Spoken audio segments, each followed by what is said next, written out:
बोलिए आचार्य भगवान श्री भद्रबाहु स्वामी जी महामनि राज्य की जय।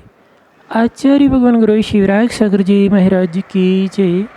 आचार्य भगवान गुरु श्री विनिश्चय सागर जी महाराज की जय। यहाँ पर आचार्य भगवान पंचम सुत केवली भद्रबाहु स्वामीकृत नवग्रह शांति स्त्रोत एक कर्म सिद्धांत है। असाता कर्म के उदय से बाह्य निमित्त आदि हमारे ऊपर प्रभावकारी हो जाया करते हैं, जिसके कारण से अनेक प्रकार की बाधाएं जीव को दुखी बनाती हैं अर्थात पीड़ित करती हैं। और वही साता कर्म के उदय में जब साता कर्म का उदय होता है तो वही सारे के सारे निमित्त उस जीव के लिए सुख में सहकारी बन जाते हैं। एक कर्म सिद्धांत है। तो जीव का जब असाता कर्म का उदय आता है तो बहुत सारी उसके ऊपर परेशानियां आती हैं। जो ग्रह आदि हैं, नौ ग्रह होते हैं, इनका अपना अपना अलग प्रभाव होता है और ये सत्य होता है असाता कर्म के उदय से। और वो इस साता कर्म के उदय से हमारे ऊपर अनुकूल हो जाते हैं, असाता कर्म के उदय में प्रतिकूल हो जाते हैं और साता कर्म के उदय में अनुकूल हो जाते हैं। कोई भी सामने भी देख लें, जब जीव का पुण्यकर्म का उदय आता है तो जो शत्रु रूप में थे वो मित्रवत कार्य करते हैं। हमारे आगम में बहुत सारे ऐसे प्रमाण हैं। प्रथमान योग में प्रदुम्न का है, प्रदुम्न के लिए उनके भाइयों ने 500 भाइयों ने उनको पीड़ा देने के लिए, उनको मारने के लिए कैसे कैसे विपरीत पुरुषार्थ किए थे। तो उस जीव का जब तीव्र साता कर्म का उदय था तो जो हानिकारक निमित्त थे, जो पीड़ा देने वाले निमित्त थे, वो सारे के सारे निमित्त उसके लिए लाभप्रद हुए। सीता को अग्नि के कुंड में दीप्ति हुए अग्नि के कुंड में प्रवेश करने के लिए कहा। जैसे ही उसमें विशुद्धि बढ़ाई, पंच परमेष्टि की आराधना की, पुण्य कर्म का उदय आया। जो पाप कर्म का उदय था विशुद्धि के माध्यम से, वह असाता का द्रव्य साता रूप संक्रमित हुआ। तो वही अग्नि उसके लिए रक्षाप्रद हुई। ऐसी सोमा सती का भी है, बहुत सारे उदाहरण हमारे सामने हैं। प्रथमानी में कितने हैं कि साता कर्म का उदय था, असाता कर्म के उदय से उनको इस तरह के निमित्त मिले। जैसे ही उन्होंने भगवान की आराधना के माध्यम से अपने असाता के द्रव्य को साता में संक्रमित किया है। क्योंकि 10 करण जो होते हैं उसमें एक संक्रमण भी होता है। इन 10 करणों को, कर्म की अवस्थाओं को ये जीव अच्छे से समझ ले तो शायद इतना संक्लेश परिणाम करता है, इतने विपरीत पुरुषार्थ करता है, उससे बच जाए। तो जब भी जीव के ऊपर असाता कर्म का उदय आया, असाता कर्म का उदय आया, और जिन जीवों ने अपने उपादान को दोषी मान करके निमित्त को दोष नहीं दिया, निमित्त को दोष देंगे संक्लेश परिणाम होंगे तो उससे हमारे लिए जो विपरीत निमित्त बने हुए हैं वो जो है हमारे लिए दुखप्रद होंगे। और साता कर्म का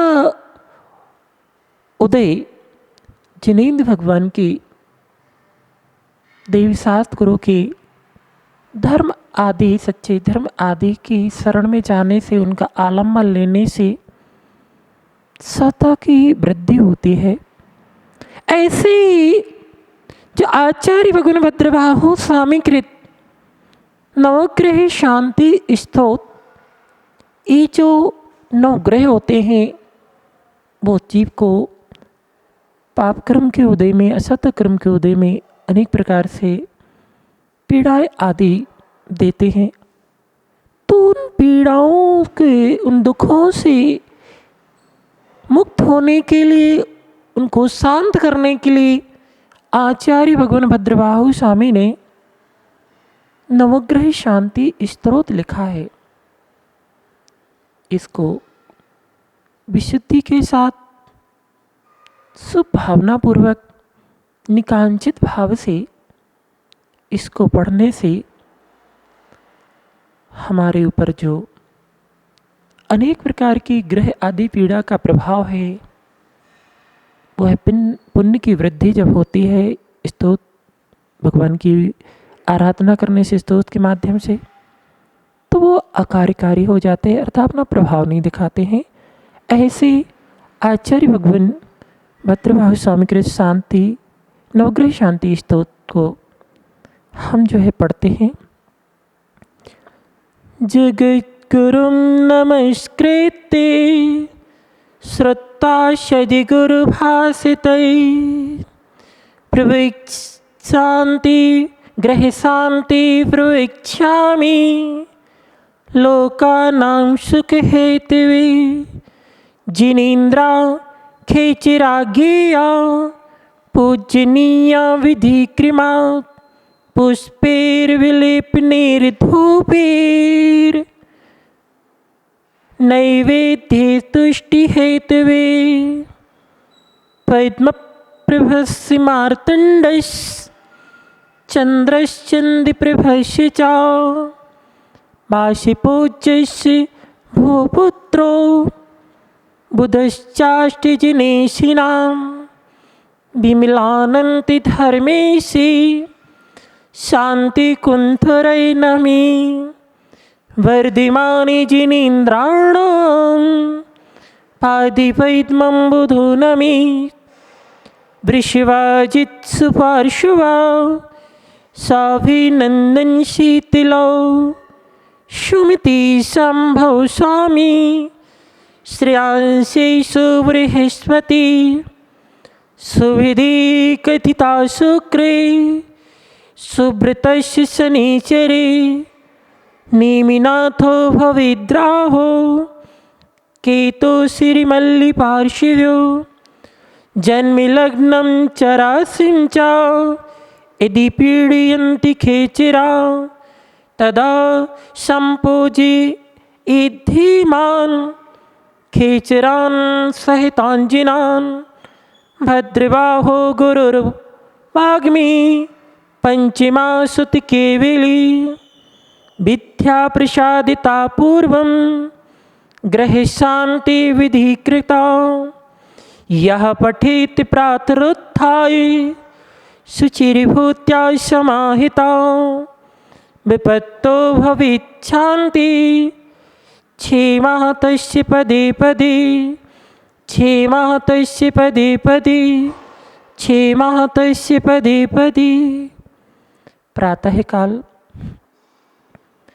इस स्तोत्र का पाठ करने से जो क्रूर ग्रह हैं असाता कर्म के कारण अपना प्रभाव दिखा रहे हैं, वो निष्प्रय हो जाते हैं, प्रभावहीन हो जाया करते हैं, अर्थात अपना प्रभाव नहीं दिखाते हैं। किसी भी ग्रह आदि का आपको लग रहा है कि आपके ऊपर प्रभावकारी हो रहा है, ये ग्रह अपना असर दिखा रहे हैं, तो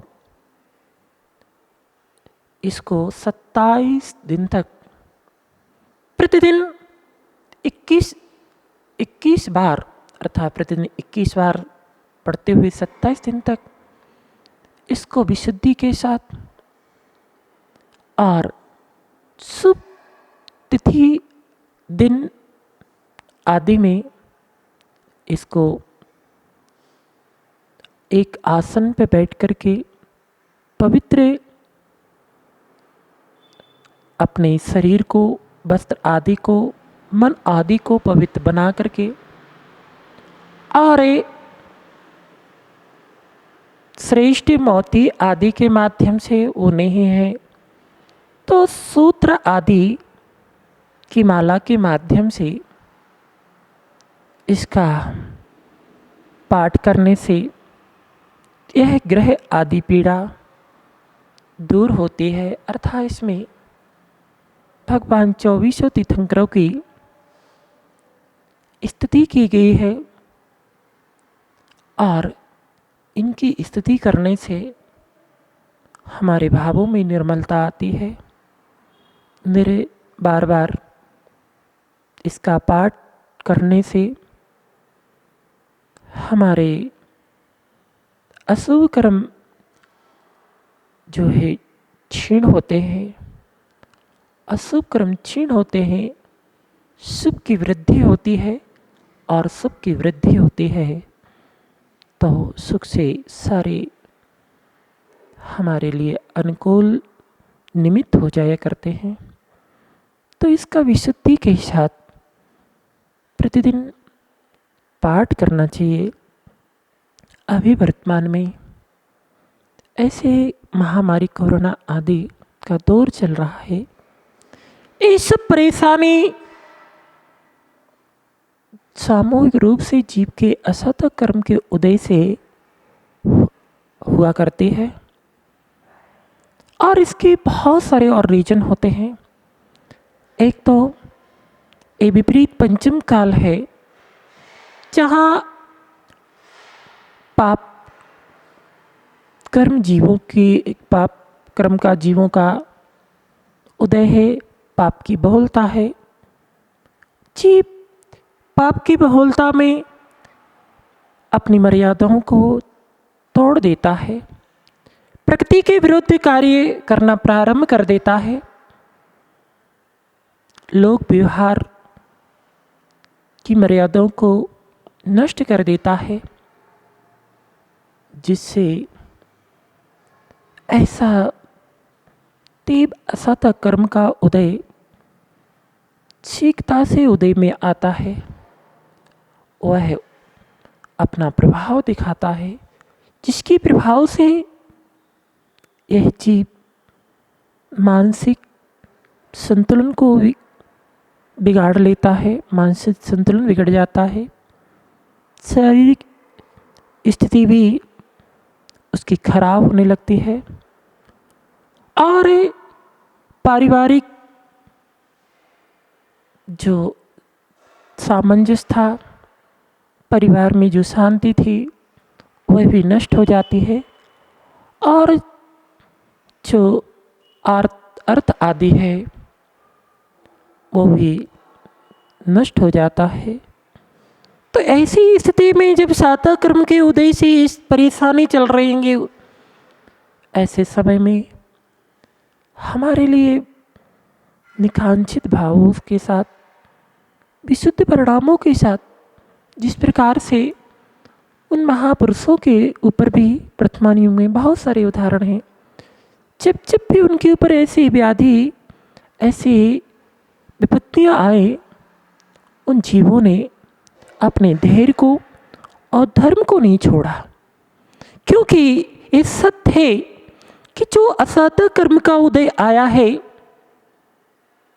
वह संक्लेश परिणाम धर्म से विपरीत पुरुषार्थ करने से दूर नहीं होगा, उससे तो और हमारा असत का द्रव्य मजबूत होगा और ये मजबूत होगा तो उसके फल को भोगना पड़ेगा। तो उन महापुरुषों ने ऐसे समय में और अपनी दृढ़ता के साथ धर्म का आलम्बन लिया, विशुद्धि बढ़ाई और विशुद्धि बढ़ाई तो अपने असाता के द्रव्य को साता रूप में परिणित कर दिया। तो ये आचार्य भगवान पंचम सुत केवली जो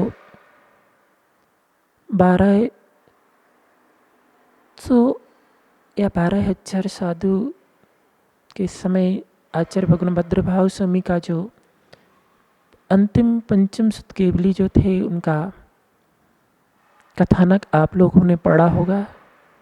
ऐसे भद्रबाहु स्वामी कृत यह नवग्रह शांति स्तोत्र है। इसको सभी भक्तजन अपने घर बैठे या मंदिर में या कहीं भी विशुद्ध स्थान पर अपने विशुद्ध भावों के साथ प्रतिदिन पाठ करें और पाठ करके अपने असातक द्रव्य को साता रूप परिणत करने का पुरुषार्थ करें। तो ऐसे भद्रबाहु स्वामी कृत इस नवग्रह शांति स्तोत्र को हमें जो है पढ़ना है और अब इसके माध्यम से अपने असाता के द्रव्य को साता रूप परिणत करने का उपक्रम करना है। इसके साथ एक जाप भी प्रतिदिन करें। ओम ह्रीं अरहम असियौष नमः शैर्विघ्न शांतिं कर स्वाहा। ओम ह्रीं अरहम असियौष नमः शैर्विघ्न शांतिं कर स्वाहा। ओम ह्रीं अरहम असियौष नमः शैर्विघ्न शांतिं कर स्वाहा। ओम ह्रीं अरहम असियौष नमः शैर्विघ्न शांतिं कर स्वाहा। ओम ह्रीं अरहम असियौष नमः शैर्विघ्न शांतिं कर स्वाहा। अच्छी विशुद्धि के साथ सब लोग इस मंत्र का कि भगवान जगत में जो ऐसे महामारी दुख से भयभीत और दुखी जीव हैं उन सभी जीवों को शांति हो, ऐसी कामना करते हुए हमारे जीवन में भी और समस्त संसारी जीवों के जीवन में शांति हो, ऐसी शांति की भावना को लेकर के यह स्तोत्र और इस मंत्र का जो है अच्छी विशुद्धि के साथ जाप करें और अपने असाता के द्रव्य को असाता रूप परिणत करने का पुरुषार्थ करें। उन्हें आचार्य भद्रबाहु स्वामी कृत उपसर्ग हर पार्श्वनाथ स्तोत्र भी है जो भगवान पार्श्वनाथ स्वामी की स्तुति की गई है और उपसर्गों को निवारण करने में हमारे निमित्त होता है। ऐसे श्री भद्रबाहु स्वामी कृत उपसर्ग इस पार्श्वनाथ स्तोत्र को भी हम जो है विशुद्धि के साथ पढ़ें और अपने विपत्तियों को दूर करने का पुरुषार्थ करें। ओम सज्ञहरम पासम बंदामि कम घड़े मुक्कम विषहर विष्णुनिनाशम मंगल कल्याणी आवश्यम विषहरे फुलिंगी मंतम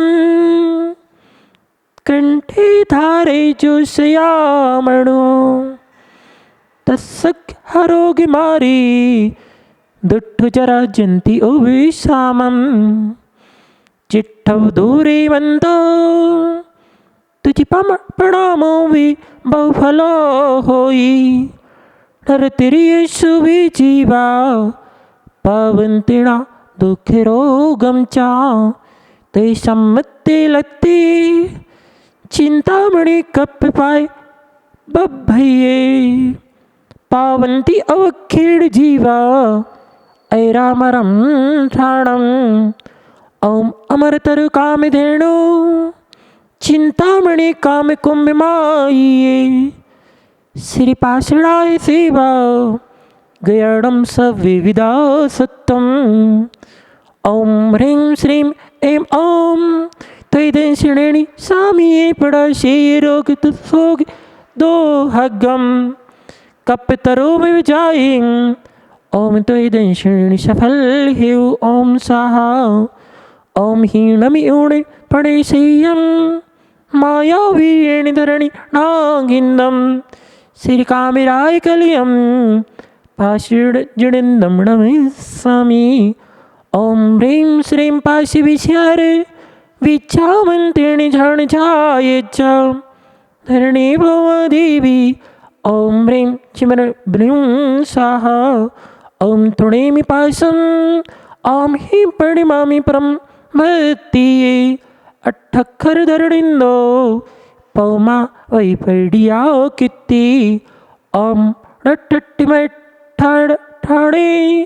पणट्ठकमट्ठ अट्ठ संसारे परमट्ठडिट्ठि अट्ठे अट्ठगुणाधीशरं वन्दे।